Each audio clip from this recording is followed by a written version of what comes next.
ये पानी की बोतल दे देना एक। ठंडी नहीं चाहिए, नॉर्मल नॉर्मल। हाँ जी हाँ जी हाँ जी।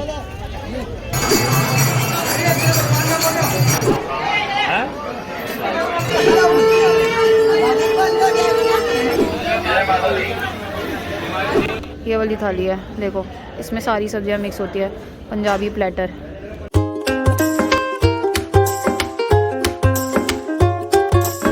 Hello everyone, welcome back to my new vlog. और एक व्लॉग मैं एंड कर चुकी हूँ, ये दूसरा व्लॉग है। और दूसरा व्लॉग जो मैंने आपको बोला था कि हम जाएंगे इस्कॉन टेम्पल, तो यहीं से इस्कॉन टेम्पल अंदर की तरफ गेट जा रहा है ना, तो यहीं से जाना है हमें। तो चलो चलते हैं। देखो ये रहा, मेरे हाथ में चिप्स है, चलो अंदर चलते हैं। पद यात्रा करते हुए हमें जाना है इस्कॉन टेम्पल, खाते पीते। चलो, ये भैया क्या बेच रहे हैं, चलते हैं। तो हरियाली से गुजरते हुए ऊपर जाके है इस्कॉन टेम्पल। थोड़ा सा ऐसे ट्रैक है चलने वाला, तो चलो चलते हैं। मुझे नहीं पता कि आप लोगों को पता है कि नहीं पता कि लोटस टेम्पल के साथ में इस्कॉन टेम्पल भी है, लेकिन जिनको नहीं पता वो आ जाना, और जिनको पता है वो फिर से आ जाना। तो चलो चलते हैं। तो मैं आपको बता दूं, वैसे तो दिल्ली में हर इस्कॉन टेम्पल खास है और भगवान श्री कृष्ण और राधा रानी को समर्पित है, और उनमें से एक टेम्पल ये भी है जो कि लोटस टेम्पल के ठीक सामने ही है। तो यहाँ पे मैं थोड़ा सा शो ऑफ करते हुए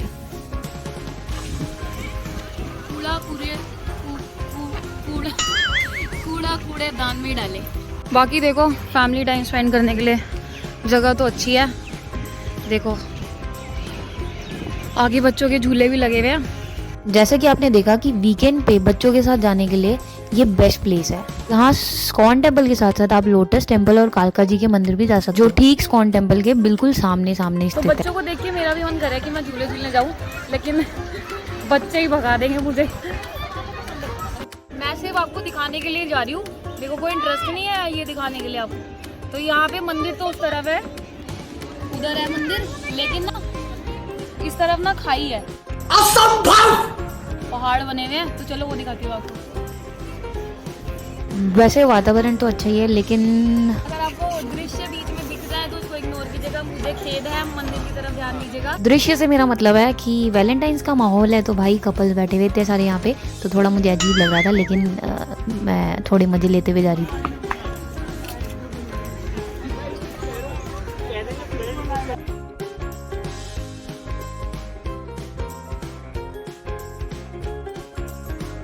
मंदिर की तरफ ही चलते हैं वापस। छोड़ो क्या जाए पहाड़ की तरफ, उत्तराखंड वाले ही ठीक है। तो मंदिर का रास्ता उधर है, तो चलो चलते हैं। तो फाइनली पहुंच गए हम इस्कॉन टेम्पल। तो सामने है इस्कॉन मंदिर, तो चलो अंदर चलते हैं।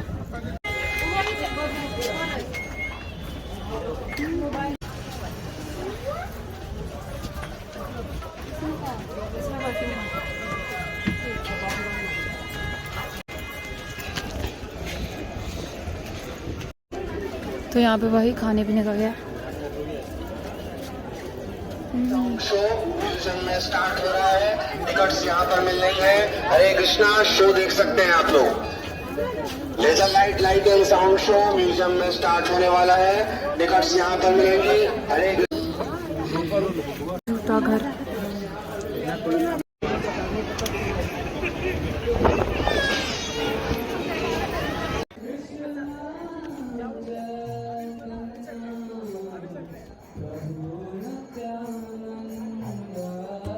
तो ये है इस्कॉन मंदिर, जहाँ पे हम अभी अभी पहुंचे हैं। और आप लोगों को शायद ये नहीं पता होगा कि इस्कॉन मंदिर क्यों कहते हैं इस्कॉन टेम्पल को, जैसे वृंदावन में भी इस्कॉन टेम्पल है। तो इस्कॉन टेम्पल की फुल फॉर्म मैं आपको बताती हूँ। इस्कॉन टेम्पल की फुल फॉर्म है international society for Krishna consciousness. जो इस्कॉन संप्रदाय के मेंबर्स हैं, उन्होंने हिंदू धर्म के भक्ति भाव को मिशनरी महत्वाकांक्षा के साथ इंग्लैंड, कनाडा, अमेरिका जैसे कई अन्य पश्चिमी देशों में फैलाया। आप भी यही हो और हम भी यही हैं, और वो पूरी तरह से सफल। हमारा देश जहाँ पे इतनी भक्ति भाव है कि बाकी पश्चिमी देशों के लोग हमारी देश की संस्कृति को अपनाना चाहते हैं, वहीं आजकल की पीढ़ी हमारी संस्कृति को छोड़ के वेस्टर्न कल्चर को अपना रही है। तो क्या ही, तो हम किसी को बदल तो नहीं सकते, ना ही किसी को सिखा सकते हैं। बस इतना कह सकती हूँ कि हमारे धर्म से ऊपर कुछ भी नहीं है, हमारी संस्कृति के आगे कुछ भी नहीं है। तो इस मंदिर में विष्णु भगवान के कई रूपों को दर्शाया गया है, जैसे भगवान नरसिंह का रूप, जैसे कि आप देख रहे हो हिरण्यकश्यप का नरसिंह भगवान इस तरह से वध करते हुए पूरा दर्शाया गया। और उसके बाद आगे जाओगे तो आप सीताराम जी का मंदिर बनाओ, और उसके अलावा काफ़ी चीज़ें आप आकर्षित चीज़ें देख सकते हो मंदिर के अंदर, जैसे वैदिक संस्कृति संग्रहालय है, वैदिक कला भवन है, रामायण आर्ट गैलरी है। जैसे कि आप ये वाली आर्ट गैलरी देख रहे हो, इस वाली गैलरी में भगवान श्री कृष्ण की सारी लीलाएं दर्शाई गई है, जो कि मेरा कैमरामैन दिखाना भूल गया। तो फाइनली एक फ़ोटो तो कैप्चर हो ही गई थी। चलो ठीक है, आगे चलते हैं। आगे मैं आपको दिखाती हूँ कि ये देखो, ये यहाँ पे भी प्रॉपर आर्ट गैलरी बनी हुई है और यहाँ पे पूरी राधा कृष्ण की लीलाएं दिखाई गई हैं, सारी की सारी। तो ना हमें ये मंत्र बोल के ऐसे सर्कल में ऐसे चलना है, जैसे ये सारे चल रहे था। तो यहाँ से स्टार्ट है।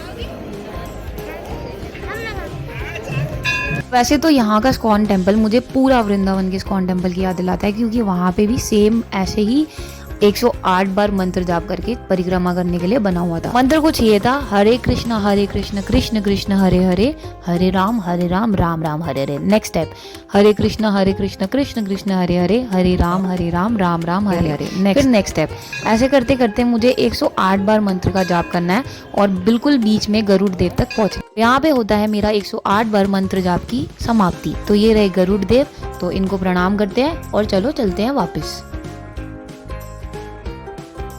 तो देखो यहाँ से हमने स्टार्ट करी थी और पूरा ऐसे घूम घूम के 108 बार करके बीच में गरुड़ देव के पास गए थे। तो हमने भी कंप्लीट कर लिया 108 बार। कृष्ण कृष्ण हरे हरे, हरे राम राम राम हरे हरे, पूरे 108 बार कंप्लीट। तो यहाँ पे ना शो भी होता है, लाइट शो, तो उसके 200 रुपीज़ चार्जेस हमने पूछा था और आधे घंटे का शो है, आधे घंटे या 40 मिनट का। तो वो तो हम नहीं देख रहे क्योंकि हमें कालका जी मंदिर भी जाना है और फिर वहाँ से निकलेंगे घर के लिए। तो नीचे चलते हैं, नीचे ये शॉप्स बनी हुई है, यहाँ पे कुछ खाते वाते हैं और फिर चलते हैं। तो थोड़ा ही आगे गए तो यहाँ देखा कि सारे लोग पता नहीं क्यों नीचे की तरफ झाँक रहे थे और भाग भी रहे थे। तो फिर मैंने सोचा चलो देखते हैं कि यहाँ सारे क्यों झाँक रहे हैं और इकट्ठा क्यों हो रखे हैं। तो जब मैंने जाके देखा तो पानी के अंदर कृष्ण भगवान बने हुए थे, शेषनाग के ऊपर खड़े हुए, और बहुत सारे लोग उसके अंदर अपनी विश मांग के सिक्के डाल रहे थे। तो खैर मैंने तो ऐसा कुछ भी नहीं करा, तो मैंने दूर से ही देखा, हाथ जोड़े, बस इतना ही काफ़ी है। तो चलो चलते हैं, अब कुछ खाते हैं, देखते हैं कि क्या क्या है यहाँ पे। तो देखो यहाँ पे कुछ शॉप्स बनी हुई है, तो आपको कुछ लेना है तो आप यहाँ से कुछ ले भी सकते हो। वैसे तो हमें तो सिर्फ कुछ खाना है, तो देखते हैं कुछ इंटरेस्टिंग, कुछ अच्छा। देखो यहाँ पे लोग खा रहे हैं ना।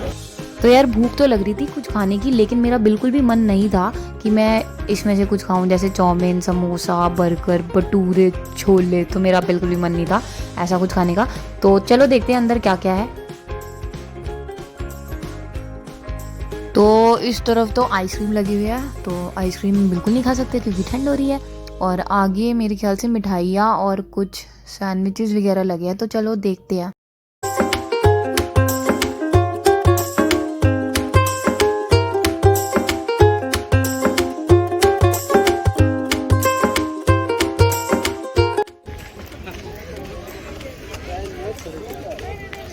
हमने कुछ भी नहीं खाया और हम निकल गए वहाँ से, और मैंने ये प्रसाद ले लिया घर के लिए। तो वहाँ पे मिठाइयाँ बहुत ज़्यादा टेस्टी और देसी घी भी बनी हुई थी, तो मैंने सोचा चलो घर के लिए लेके चलते हैं। तो फाइनली अब बारी है कालका जी मंदिर जाने की। वैसे ये मेरी गलती है, लेकिन वो मैं बाद में बताऊँ। तो काफ़ी लेट हो गया था, तो फटाफट से हम कालका जी मंदिर आ गए। तो मंदिर के बारे में आपको कुछ बताती हूँ कुछ। वैसे तो कालिका जी का जो मंदिर है वो अरावली माउंटेन, जो कि सूर्यकुटा पर्वत पर स्थित है, और यही कारण है कि हम माँ कालिका को सूर्यकुटा निवास के रूप में बुलाते हैं, जो सूर्यकूट में रहती हैं। मंदिर के बारे में ये भी बताती हूँ आपको कि जो इस मंदिर की मान्यता, ये यहाँ पे बताया जाता है कि यहीं पे माता कालिका ने सारे देवी देवताओं की इच्छा पूरी की थी, तो और वो यहीं पे बस गई। और जो माँ कालिका है वो माता दुर्गा का ही रूप है। बताती हूँ अपनी गलती के बारे में। सबसे बड़ी गलती मैंने क्या करी कि जब हम यहाँ आए थे तो सबसे पहले हमें यहीं जाना चाहिए था दर्शन करने के लिए, लेकिन मैं यहाँ ना जाके लोटस टेम्पल और इस्कॉन मंदिर पहले चली गई। और हुआ ये कि यहाँ पे भीड़ हो गई, हमसे लंगर भी मिस हो गया। यहाँ पे लंगर होता है दोपहर में 12 बजे से शाम 4 बजे तक, वो भी मिस हो गया। और मेरे को थोड़ा सा गुस्सा भी चढ़ रहा था क्योंकि मैं बहुत ज़्यादा थक चुकी थी। चलो कोई बात नहीं, अब आगे दर्शन करते हैं। और लाइन आप देख ही रहे हो कि कितनी ज़्यादा बड़ी लाइन है, और मंदिर बंद होने का भी टाइम हो चुका है, तो इस वजह से रश और भी ज़्यादा हो चुका है। और बाकी ये आप जो छोटा सा मंदिर देख रहे हो, ये है भैरव बाबा का मंदिर। तो माता के दर्शन करने के बाद निकलते समय यहाँ ज़रूर जाना। माता के दर्शन अधूरे माने जाते हैं अगर आप भैरव बाबा के दर्शन नहीं करते।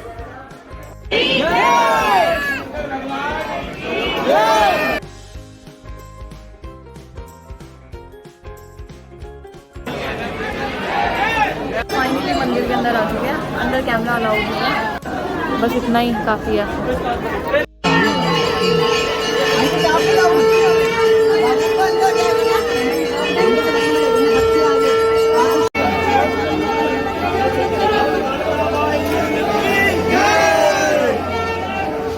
तो कैमरा अंदर अलाउड नहीं है। काफ़ी सारे लोग फ़ोटो खींच रहे थे, लेकिन मुझे नहीं पता उनको परमिशन कैसे मिल जाती है।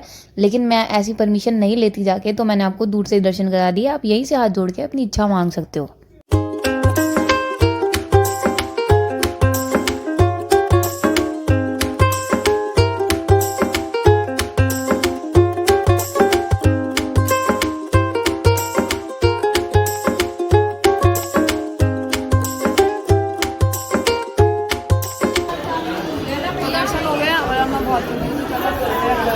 तो इसी के साथ हमारा सफ़र होता है आज का ख़त्म। तो कमेंट में ज़रूर बताना कि आपको कैसा लगा। कमेंट में जय माता दी लिखना मत भूलना। तो सारी जगह बंद हो चुकी है, लोटस टेम्पल भी बंद हो गया। अब मंदिर में भी सफाई हो रही थी और आरती स्टार्ट हो गई थी जैसे हम पहुँचे थे। तो मैं अभी बहुत ज़्यादा थक गई, तो चलो अब घर चलते हैं। और अंधेरा भी हो गया, देखो पीछे सारा, मतलब कुछ खा के बाकी प्रसाद ले लिया घर के लिए और बस चलो चलते हैं। तो रास्ते में चलते चलते मैंने सोचा अचानक कि क्यों ना घर की जगह बाहरी खाना खा लिया जाए। मैंने सोचा इतनी रात को कौन ही बताएगा कि अच्छा खाना कहाँ मिलेगा। फिर मैंने गूगल मैप पे सर्च मारा कि बेस्ट फूड नियर मी, यानी कि नेहरू प्लेस।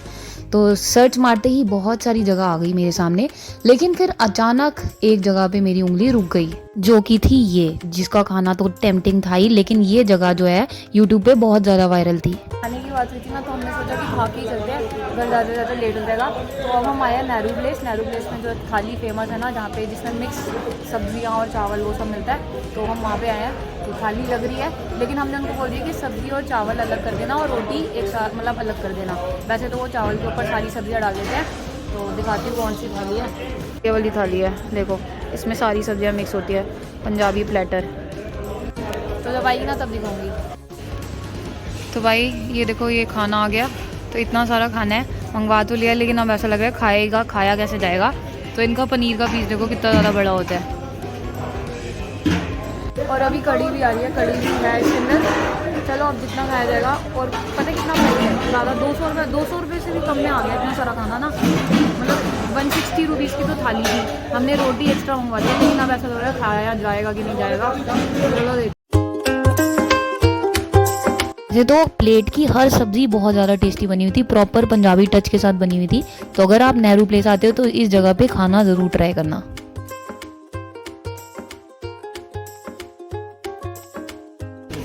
तो इतना ही ख़त्म कर पाई, इससे ज़्यादा नहीं हो पा रहा। बाकी मस्त खाना था। और ये है जगह, तो मैंने आपको जगह भी दिखा दी और होटल का नाम भी दिखा दिया। छोटा सा ढाबा टाइप है, लेकिन खाना बहुत लाजवाब। खाना हो गया 180 रुपये में, इतना सारा खाना था सोचो। और सारी जितनी भी सब्जियाँ थी ना, सारी ही टेस्टी थी, मतलब एक भी मैं ऐसा नहीं बोलूँगी। लेकिन हाँ ये है कि अगर इसको दोपहर में जैसी बनी है ना, दोपहर के टाइम खाते ना तो ज़्यादा टेस्टी होता। अब रात का टाइम हो गया, 7 बज रहे हैं और बनता तो सुबह ही है। तो चलो ठीक है, जो भी है। तो अगर आप नेहरू प्लेस साइड आओ तो इसको आप सर्च कर सकते हो, गूगल मैप पे मिल जाएगा। बाकी मेरे फ़ोन में बैटरी खत्म होगी, तो मैं अंधेरे में देखती हूँ, फ्लैश लाइट जली नहीं थी। घर चलते हैं। तो घर पहुंच चुकी हूँ मैं, बहुत देर हो गई मुझे आए हुए। मैं एडिटिंग करी थी इतनी देर से। और अब सारे, मतलब घर में अभी कोई है नहीं, मम्मी और पापा उधर सो रहे हैं और जो यहाँ पे सोई हुई, क्योंकि मैं यहीं बैठ के एडिटिंग करी थी। तो ये वेट कर रही है कि मैं कब सोऊंगी, है ना नन्नू? सोने चले, चलो। तो अब मैं इस ब्लॉग को यहीं पेंड कर रही हूँ। आई होप कि आपको मेरी वीडियो पसंद आई होगी। पसंद आई होगी तो चैनल को पसंद आई होगी तो चैनल को लाइक कर देना, सब्सक्राइब कर देना और शेयर कर देना।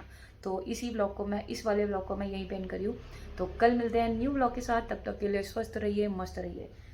Good night.